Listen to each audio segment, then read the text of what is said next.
Bonjour, nous sommes la classe de première du lycée français international de Tenerife. Nous allons vous présenter l'œuvre de Shakespeare intitulée La Nuit des Rois, mise en scène par Thomas Ossemeyer et jouée par la troupe de la Comédie Française.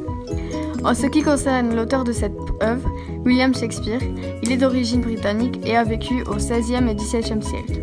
Il a écrit une multitude d'œuvres théâtrales de registres comiques et tragiques et historiques.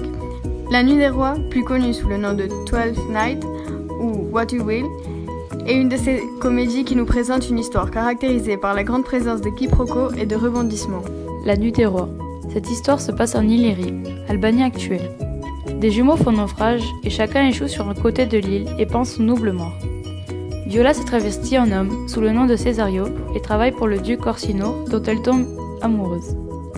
Mais celui-ci est amoureux de la comtesse Olivia, qui refuse ses avances car elle prétend être en deuil de son frère aussi.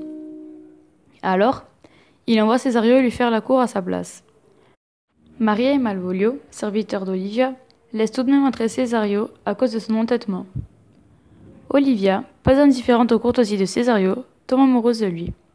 Tandis que son oncle, Sir Toby, veut la marier à son fidèle camarade Sir Andrew, tous deux ennemis du puritain Malvolio qu'ils vont faire tourner en bourrique. Il faudra le retour de Sébastien pour que les identités se remettent en adéquation et que tout rentre dans l'ordre. Maintenant, on va vous présenter la mise en scène qui nous a beaucoup étonnés. D'abord, il faut parler des costumes. On a vu que les acteurs étaient peu vêtus, généralement en sous-vêtements.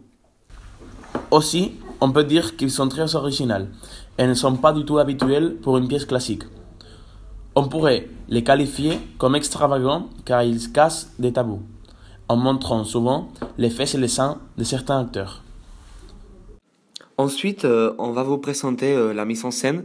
Je vais commencer par parler de la passerelle. Celle-ci traverse la scène au milieu du public. Cette passerelle permet le contact avec le public, ce qui est très important pour la mise en scène puisque à plusieurs reprises, le personnage utilise ces passerelles pour une meilleure interaction et une proximité avec le public. Ensuite, il faut rappeler aussi que cette passerelle permet une entrée en scène différente à ce qui est habituel et les metteurs en scène, comme je vous ai dit, l'utilisent beaucoup pour entrer et sortir de la scène. Même si, par exemple, le personnage de Viola utilise la passerelle comme si elle était un mannequin, puisque la passerelle peut rappeler aussi un défilé de mode.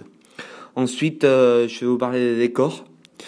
Les décors sont très importants, même si il faut rappeler que les décors de cette œuvre de théâtre sont très simples. On peut dire, par exemple, il y a avec de la savane, de peaux de bête, des palmiers et un peu de sable. Ce n'était pas beaucoup. Ensuite, il faut rappeler que pendant la scène, on observe au milieu de la scène des singes qui n'ont pas de rapport avec le contexte. Et pour finir avec les décors, j'aimerais bien rappeler qu'à la fin de la pièce, les murs de la scène se enlèvent pour pouvoir observer les coulisses.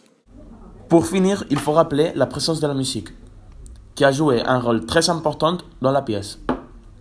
Le type de musique utilisé dans la pièce est très varié.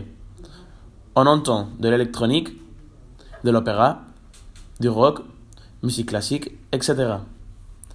Au niveau des instruments utilisés dans l'œuvre, on peut remarquer un usage souvent de trompettes, sitar, trombone et flûte. Pour passer d'acte en acte, il s'utilise souvent des passages de musique, et l'acteur demande à un moment de l'arrêter pour continuer à jouer. J'ai aimé la mise en scène originale. Je pense que le spectacle était ennuyeux car il était trop long, plus de 3 heures. J'aimais la façon dont il casse le quatrième mur pour pouvoir interagir avec les spectateurs. Je n'ai pas aimé car dans la plupart des scènes, les personnages dansent et chantent et c'est un état d'esprit que je ne partageais pas à ce moment-là, donc je me suis ennuyé. J'ai aimé car je ne me suis pas ennuyée une seule fois grâce au rebondissement et au jeu de mots constant.